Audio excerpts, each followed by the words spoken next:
ያውቁታል። አበሻ ምን እንደሚያደርግ ታውቃላችሁ? አርበኛው ውጭ ሀገር ያለ አበሻ አንተ በደምብ ታውቀዋለህ።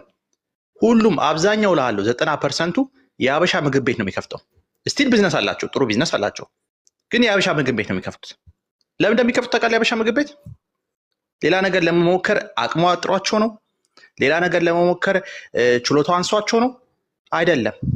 ቀላል ስለሆነ ሎያል የሆነ ከስተመር ስላለ ከዛ ላይ ያን ደግሞ የአበሻ ምግብ ቤት ደግሞ ዋጋ ብትሰማ በየሀገሩ ብትሰማ በቃ የአበሻ ምግብ ቤቶች በዋጋ ደረጃ ፕሪሚየም በቃ ይሄ ሃይ ክላስ የምትለው ደረጃ ነው ያሉት በዋጋ ደረጃ። በኳሊቲ በስታንዳርድ በሰርቪስ ደረጃ ግን በቃ ተው እንደ ልበለች የፋስት ፉድ ራሱ ይበልጣቸዋል። ግን በዋጋ ደረጃ ግን በፕራይስ ሜኑ አይተም ግን ላይ ይደርሳሉ። ይሄ ምን ማለት ነው? የኛ ማህበረሰብ ራሱ አንድ ትልቅ ችግር አለ። ሰነፍ ነን፣ አቋራጭ እንወዳለን፣ ሾርትከት የምንወድ ህብረተሰብ ነን። በተለይ ነጋዴው ደግሞ አጭበርብሮ ምናምን የሚሄድ ሰው ስለሆነ አንዴ እኔ ሳውራ ብቻ ነው እንደ ሰው የሚበጠብጠው።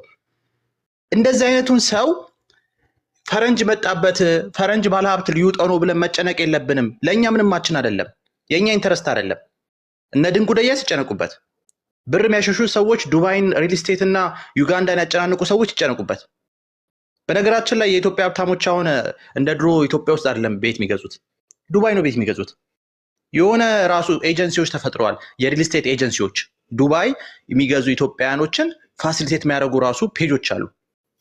የኢትዮጵያ ሀብታሞች የሚገናኙበት ኢንስታግራም ነው። ኢንስታግራም ላይ ብትመለከቱ በቃ እናንተ እዚህ ኢትዮጵያ ህዝብ ሞተ ኢትዮጵያ እንትን አለ ምትሉትን እዛ እነሱ ደግሞ ሌላ ዓለም ነው ያሉት።